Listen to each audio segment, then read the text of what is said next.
ఈ మాట ద్వారా శూన్యములు సర్వ సృష్టిని కలుగచేసిన సర్వలోకనాథునికి స్థుతులు సమర్పించుకుంటున్నాను. అందరికీ శుభోదయం. కీర్తనల గ్రంథము 118వ అధ్యాయము 8-9 వచనములు. మనుషులను నమ్ముకొనుట కంటే యెహోవాను ఆశ్రయించుట మేలు, రాజులను నమ్ముకొనుట కంటే యెహోవాను ఆశ్రయించుట మేలు. దేవుని నామమునకు మహిమ కలుగునుగాక. నేస్తమా, నీవు మనుషులను నమ్మి మోసపోయి నీకు ఏదో చేస్తారని ఆశపడి వారు చేస్తారని చూచిన మేలు కంటే నీవు వారి నుంచి కీడును పొందుకొని వేదనలో మగ్గిపోతూ ఉన్నావా? సమస్యలతో నీవు తలడిల్లిపోతూ ఉన్నావా? నీ దేవాది దేవుడి దినాన నీతో మాట్లాడుచూ ఉన్నారు. మనుష్యులను నమ్ముట కంటే నీ దేవాది దేవుని ఆశ్రయించుట నీకు మేలు, రాజులను నమ్ముట కంటే యెహోవాను ఆశ్రయించుట మేలు. కాబట్టి నేస్తమా, గడిచిన దినములు అయిపోయినాయి, కానీ నీవు ఇక జరగబోయే దినములలో ఏ మనుషులను నమ్మకుండా దేవాది దేవుని మాత్రమే నమ్మి ఆయన పాదముల చెంత నీవు ప్రార్థన చెయ్యి, విజ్ఞాపన చెయ్యి. నీ ప్రతి విజ్ఞాపనను ఆయన ఆలకించి అంగీకరించి నీకు ఉన్నతమైన విజయములను అనుగ్రహిస్తారు.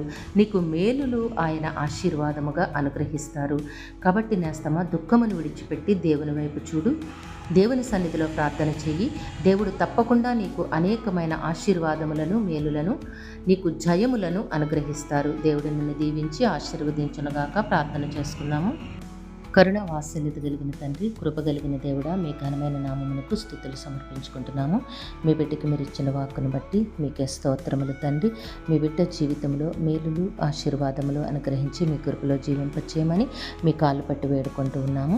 యవన కాలం ముందున్న బిడ్డలను జ్ఞాపకం చేసుకోండి తండ్రి. బిడ్డలందరికీ సకాలంలో చక్కని వివాహములు, ఉద్యోగములు, గర్భఫలములు ప్రసాదించండి నాయన.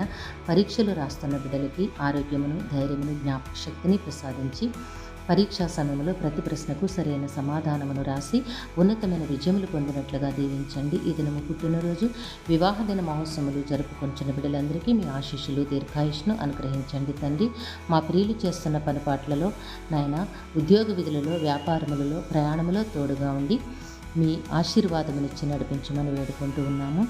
మా ప్రియులందరినీ, వారి కుటుంబములను మీ దివ్య హస్తములకు అప్పగించుకుంటున్నాము తండ్రి. అందరికీ కావలసిన ఆయురారోగ్యము, పరిపూర్ణమైన రక్షణ, దీర్ఘాయుష్య, నెమ్మదిని ప్రసాదించి మీ కృపలో జీవింపచేయమని ఈ ప్రార్థన యేసయ్య నామములో అడిగి వేడుకొనుచున్నాము తండ్రి. ఆమేన్.